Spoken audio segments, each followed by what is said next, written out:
everyone. Welcome to ESI For All, an Esports Insider podcast where we aim to shine a light on the diverse people and organizations that make up the esports community. I am B-Dub, also known as Becky, and today with me is Emma Rose, aka MZ, who is a competitive player who represents Northern Ireland in women's e-football at the Commonwealth Games last year, and is also representing GB at the European Games Esports Championships in Katowice later this summer. But when you're not playing competitively, Emma is also making a name for herself on various events, industry panels, talks all over the country, lending her voice on essential topics such as diversity and inclusion in esports and gaming. So welcome, Emma. Hi, thanks for having me. Yeah, hopefully we won't melt because it is extremely warm. So we'll just do our best. Apologies if we look very I don't know, Disheveled. Glossy. We'll go with glossy. Yeah. This isn't highlighter on my nose. This is, I have been sneezing with hay fever all day, and it is painful. Yeah, it's a bit rough. But for those who don't know you, please kind of tell us a little bit more about yourself and kind of summarize what you do. Yeah, of course. I'm Emma. I'm a loud, proud transgender woman from Northern Ireland, or MZ, if you want to use my gamer tag, which is basically just Emma, because why not? I play eFootball competitively at a national level, and as you said, I do a lot of talks around careers in esports, what to do through college or after college, diversity in esports, tackling online hate, what it's like being, a member of an LGBT community within esports, and all the other fun, good things. Yeah, basically. No, it's awesome, and I've seen you being so active just on my Twitter and my LinkedIn. I swear you're always popping up at various events around the country, doing various podcasts and stuff. So amazing. And I don't know how you find the time, honestly. You must be exhausted. Yes, I am. And I have no idea how I find the time. And I've also just started a new job working for Gravity Media and Riot and esports broadcasting. So it's where do you find the time? I don't know. I need what to take sleep. Yeah, I feel like I need to take some of your energy. Please do. Please have I would like that. So let's rewind and look at the beginning of your esports career. I guess the Commonwealth Games was a huge game changer for you and your entrance into esports. How did that get started? Yeah, I have the fairy tale entrance. I was completely unknown. I'd stopped streaming and making content because I was in the middle of transitioning from old me to the proper me. And I just got sent an ad on Instagram saying that someone was looking for female gamers in Northern Ireland. And I was like, first of all, I'm transgender. Is that okay? And they were like, yes, you're a woman. What the fact that you're trans does not matter.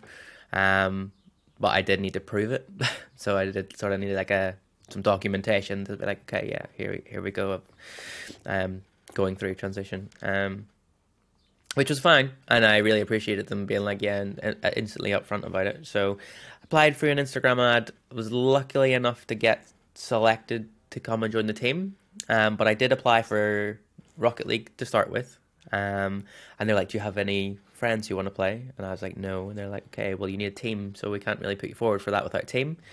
So they're like, do you want to try a different game? And I was like, okay, Dota 2, because I played Dota before, or Dota, as everyone not from Northern Ireland calls it. For some reason, we call it Dota. And then they were like, again, do you have a team? And I was like, no. And they're like, what about eFootball? And I was like FIFA?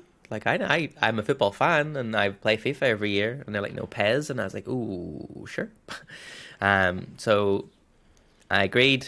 I heard nothing back for about 3 months maybe. And I sort of forgot about it and thought it was maybe a bit of a troll, a bit of a plan that someone had that maybe never came through. And then I got invited down to Belfast Met to do headshots and get my first esports jersey. That's wild. And then we were told it's for the Commonwealth Games, and I was like, what? Okay. And yeah, I got given a great coach, Richie Hughes, a great teammate in Nick, and literally those two boys told me everything I needed to know about eFootball and more. And I was lucky enough to go through and win. That's amazing. Gold. Yeah, that's awesome. So you kind of fell into it in a way. Like, had you played much FIFA in the past? Like, was that kind of one of your like main games that you enjoyed? So like I sort of played FIFA every year from maybe like September when it comes out to maybe like October, November, because then it gets a bit. I'm kind of done with it by then. Sure. I'm like, this is boring now. But no, I'm like my main games were like Counter-Strike and now Valorant. Like I'm a shooter. Like if you give me an FPS, I am 10 times better at an FPS than I have ever been at eFootball. So I just like, but I'm competitive. Like I only play competitive games. I only play like ranked modes or like games where I can see progression and see like actually how I'm doing compared to other people. So I was just, the opportunity that was given to me to play competitively for my country. I was like, well, obviously, doesn't matter what game it is. It could have been Overcooked, and I would have been like, yes, I'm in. Let's go. That's what I want to see. That I want to see competitive Overcooked at the next Commonwealth. Yeah, hey, that would be amazing. It could happen. It could have been at the Olympics, like the games they've chosen for the Olympics. That's true. Overcooked could very well have been one of the ones they plucked out of the air. That is very true. So what was it like picking up kind of a new game that you hadn't really played before?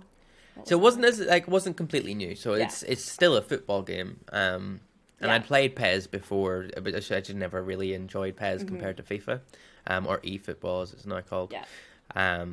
So I mean, I've been a lifelong football fan. Yeah. Like I know football. I know the offside rule joke. Like I know how football is, and it's a football based game. So there's only so much that can be different. I'm not really like. Oh, sorry. I was gonna say like I'm not really like a FIFA player, and so I'm wondering like, is there much nuance between like the two games? Like if you're used to one, is it kind of difficult to get used to the other? Like. Yeah, that's really subtle. So FIFA is more like arcadey football, so it's like super fast, fun. Like just go in and it's like quick and almost unrealistic, whereas eFootball's far slower paced. It has a lot more to do with the actual your tactics and like how you receive the ball, how you turn. Like it's just a completely different play style as to what FIFA would be, but ultimately at the core it's still a football game. So I wasn't too bad, and I just flipped the controllers because they were luckily like on each game you have alternative controls, which for FIFA is PES and for PES is FIFA. So I just flipped them to the controls I was used to. Got it. Makes sense. That's awesome. How did it feel to represent Northern Ireland? Oh, it was like to be the first trans person to represent Northern Ireland, never mind the first gamer. It was like I wouldn't, it's something I never imagined, and it's completely changed my life. It's like everything is different now. So honestly, it felt surreal. It was so good, and I'm so lucky to be in the position that I'm in. Yeah. Did you find that you got kind of mainstream media like recognition as well in Northern Ireland? Like I feel like I saw like you on the news on was that kind of recently actually? I'm not sure. Or was that was on the European Esports Championships? Yeah, I did both. So I met Stephen Watson, who's a sports presenter for BBC Northern Ireland. And he's been one of my biggest fans since he found out about the gold medal. So he's been kind of like making sure it gets coverage. But outside of him, there's not much really. I think Northern Ireland's maybe not quite ready to accept esports as a mainstream sort of competition. Never mind to have a trans person lead the way. But here I am, and I'm not going to stop. So. Yeah, they may not have a choice in the matter. Yeah, exactly. As you shouldn't stop. So back to kind of Commonwealth Games and the games themselves. Like, how did you feel the general reception was of esports being included and the games as like from a player's perspective? Well, how did you feel that reception was? Yeah, it was good. It was a bit sort of like if you weren't it was kind of like a secret club. So it was like if you weren't involved in the esports side of things, then you didn't know about it. But like everyone who was involved in putting together that championship were so welcoming and made sure everyone felt, welcome and involved. So I really have absolutely no complaints about the running of it. I just wish maybe it was like a bit more promoted by the traditional Commonwealth Games, because it wasn't really. Yeah. That's fair. Yeah. Are you finding that European Esports Championships are kind of the same, like going up to that, or do you think there's been more media coverage around that? I mean, most of my media coverage just comes from me pestering people, right? It's like, come talk to me, give me attention, and put my face out there, please. Yeah. Well, yeah, that's it. Like, nobody's going to, you might as well, right? Yeah, nobody's going to give you anything your biggest for free. advocate, yeah. In this industry in esports, you know, if you want something, you have to go out there and work for it and get it and show that you can do it. But with the European Games, like, I think, like, you know, we're going to be included in like the closing ceremony and potentially the opening ceremony. I'm not 100% sure, but I know for sure the closing ceremony. So we'll be with like the traditional athletes for the traditional European Games and stuff. So I think it's definitely another huge stepping stone towards the more mainstream media side of things. But I mean, ultimately, I don't think esports needs that mainstream media. It would just be nice to have. Yeah, you're right. I mean, as long as, like, you know, the esports fans are watching and know about it and are getting kind of stuck into it, then I guess that's all that kind of really matters, really. I guess it's not like the community has to try and like convert more fans from like traditional sports and stuff like that. It's got its own massive fan base as well. It's bigger than most exactly traditional sports, so yeah, true. So following the Commonwealth success that you had, there was some negativity across social media for you competing in the women's tournament as a trans woman. We've seen this happen in other areas of the industry as well. So like the Resolve Women's Rocket League team had some backlash. Like, have you noticed much improvement across social media since the Commonwealth Games? No. I'm going to say a hard no on the social media side of things because, again, it's just people thinking, you know, they're funny or with the anonymity of hiding behind a keyboard. I will say, however, every player and every professional I met within that industry has been nothing but respectful. And we're all friends. And, like, even some of the girls from Resolve now, I still stay in touch with because I met, like, Sophie at the Commonwealth and, like, we bump into each other at events and we're each other's biggest fans and we all just want to see each other do well. So I think there's still a lot of people who are like maybe a bit of a bigoted view or a bit stuck in their ways, but ultimately they're the people who aren't in esports, so their opinions don't overly matter. Yeah. And I guess like if they are part of the esports community, it's like that's not something unique to the esports community. It's like a societal thing in general, unfortunately, isn't it? So it's like it's not just something that exists within esports, but it's all life. Yeah. Like, I mean, there's like the Irish rugby recently, well, last year now, changed a rule that stops trans women taking part in female rugby, which affected 2 athletes, and there was never any complaints before then, but they were just like, no. So it's not unique to esports in the slightest, but it is what it is, and I mean, it's helped me make a career out of being me, so I got to do what I can to try and help it get better. So would you say the industry has progressed at all in terms of like diversity inclusion from what you've seen, being, you know, a community member? Yeah, I mean, it's getting better every day.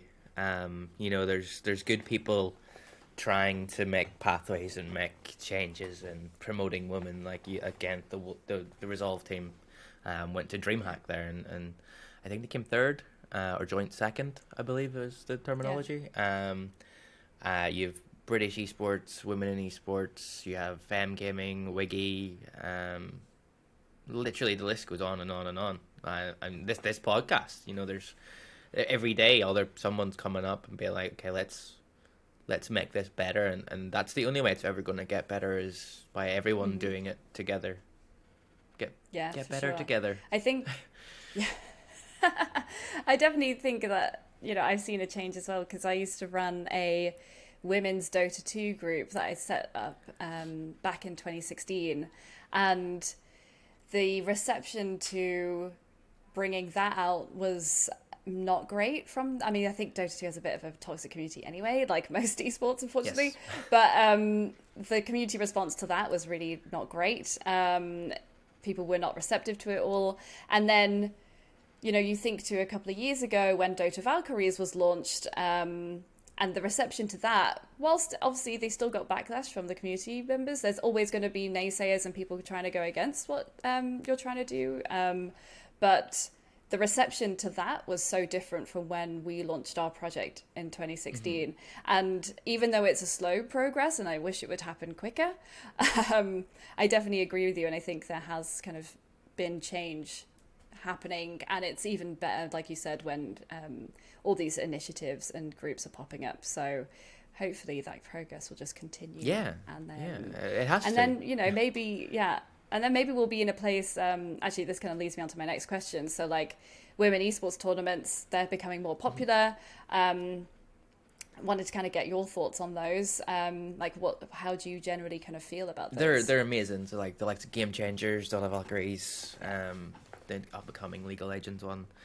Like, they're so good for promoting non-male talent, you know, for female talent and marginalized communities. Like, they're so good to give you the experience of what it's like, you know, playing on a stage or playing as a team and playing against other teams without the fear of having to sort of justify why you're there.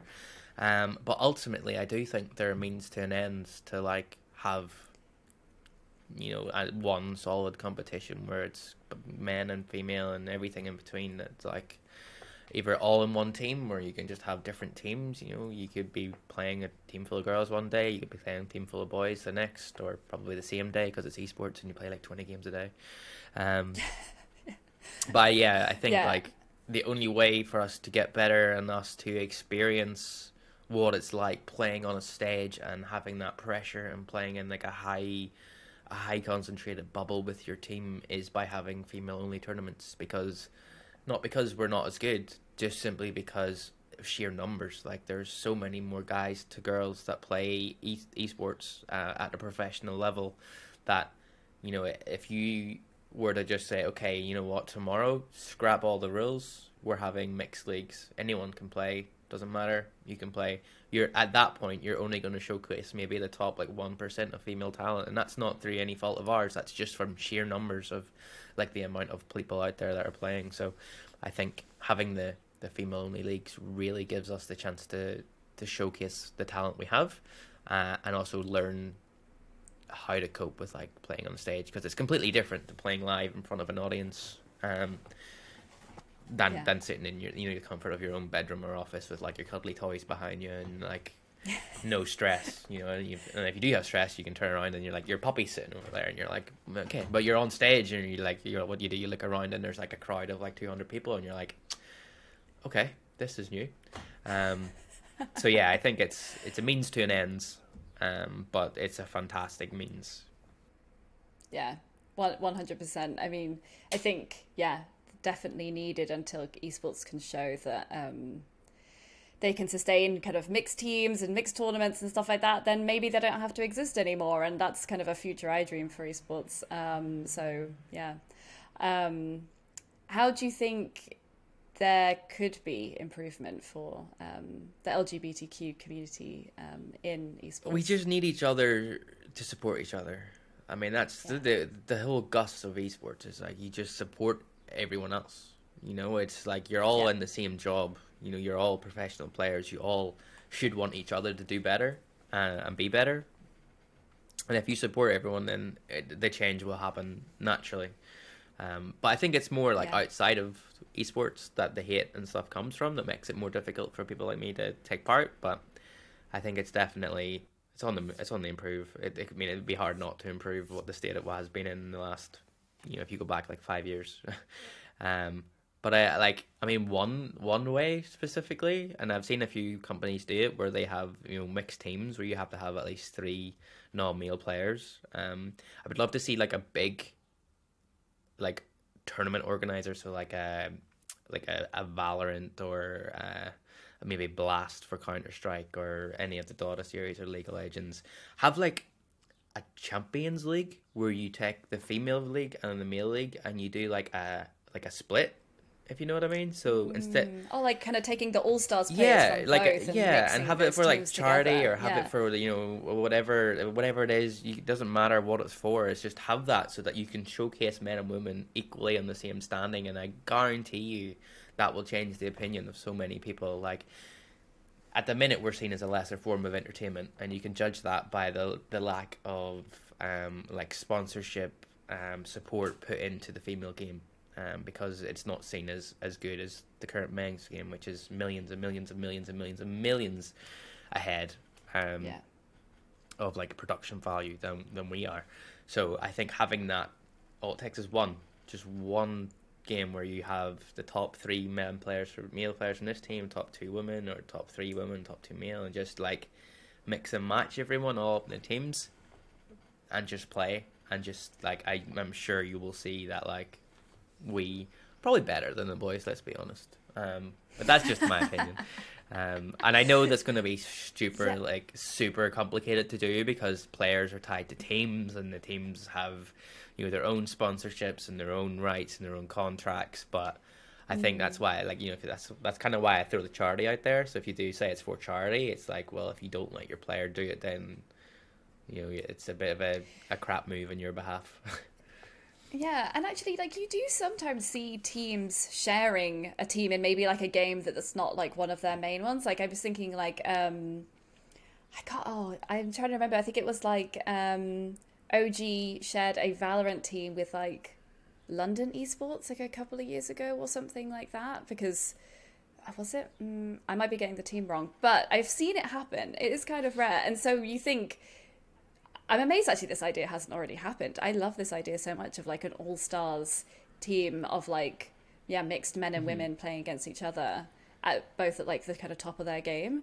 I would love that. So good. That would be amazing. It would be so good. Like, and it would be such an eye-opener to so many people to be like, okay, well actually, you know, the girls way out from, I mean, probably will be very close fragging wise, but like they'll be surprised that we're able to keep up, and in a lot of cases, I'm sure over go, because we like the boys never have to sort of worry about having a bad day. You know, if they have a bad day, they've had a bad day, and that's just what it is. But as a woman, if you have a bad day, it's because you're a woman. It's never because you know it's never because you've had a day like today where I'm sneezing and like every 10 minutes my like face explodes. It's always just, no, you're a woman, so that's why you've sucked today. It's like, no, you're wrong.